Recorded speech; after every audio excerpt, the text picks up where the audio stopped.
Hi friends, അപ്പം നമ്മുടെ ഇന്നത്തെ പരിപാടി ഭയങ്കര ഈസി ആയിട്ടുള്ളൊരു പൊട്ടാറ്റോൻ്റെ ഡിഷാണ്. ആദ്യം നിങ്ങളുടെ പൊട്ടാറ്റോ എടുത്തിട്ട് നന്നായിട്ടൊന്ന് ചെറുതായിട്ടൊന്നൊക്കെ അരിഞ്ഞിട്ടൊരു പാത്രത്തിലോട്ട് ഇടണം. പിന്നെ ഒരു ഉള്ളി എടുത്തിട്ട് അതുപോലെ തന്നെ ഒന്ന് അരിഞ്ഞിടണം. എന്നിട്ട് വെളുത്തുള്ളിയും പച്ചമുളകും എടുത്തിട്ട് ആ പാത്രത്തിലോട്ട് തന്നെ ഒന്ന് നന്നായിട്ടൊന്ന് അരിഞ്ഞിടണം.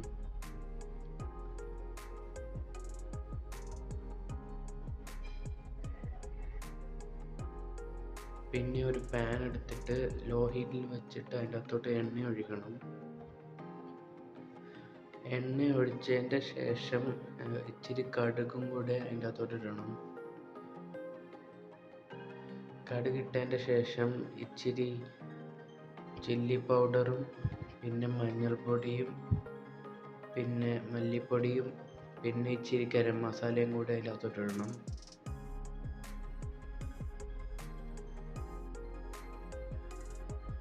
ഇട്ട് കഴിഞ്ഞിട്ട് ഇച്ചിരി ഉപ്പും കൂടെ ഇട്ടിട്ട് നന്നായിട്ടൊന്ന് ഇളക്കണം. ഇളക്കി ഇങ്ങനെ ആവുന്നത് വരെ നന്നായിട്ടൊന്ന് ഇളക്കണം.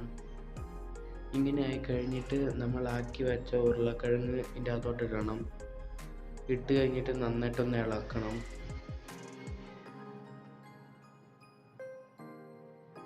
ഇളക്കി കഴിഞ്ഞിട്ട് ഇതിൻ്റെ അകത്തോട്ട് ഇച്ചിരി വെള്ളം ഒഴിക്കണം. അധികം വെള്ളം ഒഴിക്കാൻ പാടില്ല, കാരണം ഉരുളക്കിഴങ്ങ് ഇച്ചിരി സ്റ്റിക്കി ആവും. പിന്നെ വെള്ളം ഒഴിച്ച് കഴിഞ്ഞിട്ട് ഒന്ന് കവറൊന്ന് അടച്ചു വെക്കണം. എന്നിട്ടൊരു 2-3 മിനിറ്റ് കഴിഞ്ഞിട്ട് കവറ് മാറ്റിയിട്ടൊന്ന് ഇളക്കണം. ഇളക്കി കഴിഞ്ഞിട്ട് പാത്രം അടച്ചു വെക്കാൻ പാടില്ല, കാരണം പൊട്ടാറ്റോ ഡ്രൈ ആവാൻ വേണ്ടിയിട്ടാണ് നമ്മൾ നോക്കുന്നത്. ഇതാണ് ലാസ്റ്റ് ലുക്ക്. നല്ല ടേസ്റ്റ് ഉണ്ടായിരുന്നു, നിങ്ങൾ ട്രൈ ചെയ്യണം.